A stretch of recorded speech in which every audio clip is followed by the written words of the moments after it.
We're at race number 4 at MEYDAN on the Saturday. It's a double header once again, the Thursday and Saturday meetings. 3 more races to cover, and this is the sprint. It's a 6 furlong on the weather.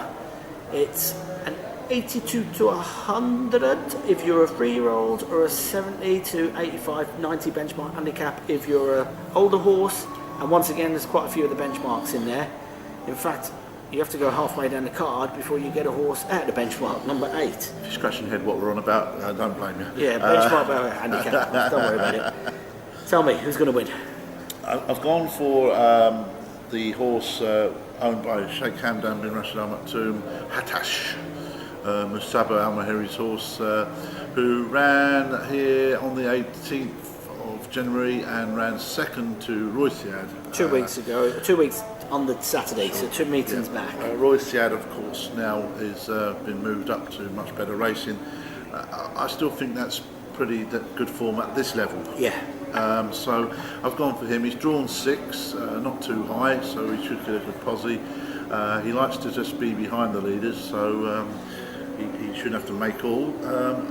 Other than that, I can't see a horse that's actually really going to make the pace. This is what worries me. And I looked and looked and looked, and Festival City's one who's just on his outside, so he was third behind Hatash and Roysiad as well, so he could run a big race underside Al Mazrui. Who was third? Festival City. No, it wasn't. Chasing Halo was third. No, sorry, he was third behind Hatash when Hatash won, sorry. That's right, Hatash, when Hatash won, Festival City was third behind him, so he's still got a little bit to make up, but when he leads and he's got young Saeed in the saddle, we know sometimes how he nicks a race. With the extra kilos. His 3 kilogram claim, so he could be a danger. But Hatash for me is the forms are there and thereabouts on a lot of these horses. Well, there's a lot of these horses that either ran in the race where Hatash beat Comicality, or ran in the race 2 weeks ago on turf. Rashad finished there.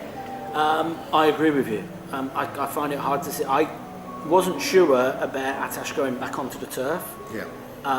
Because he'd won so nicely on the all-weather, and it's kind of improving. He's come back onto the all-weather. You know, he only had 1 run before that, which I think was in was it France or Ireland? Somewhere anyway, wherever he ran. In France, wasn't it? France, and he ran really well on the all-weather. I thought it was a very good race. He went back to turf. He was unlucky. Yeah. He come up against a horse that had finished 4th and been dropped £2 to get into that race. Otherwise, I think he'd have won that. I'm going to agree with you. I haven't got much more to say. There's so many horses in this race with a form round Hatash behind him. I find it difficult to see any of them overturning it. So we're both going for number 6, Hatash, which is race number 4 at MEYDAN. 2 more to go.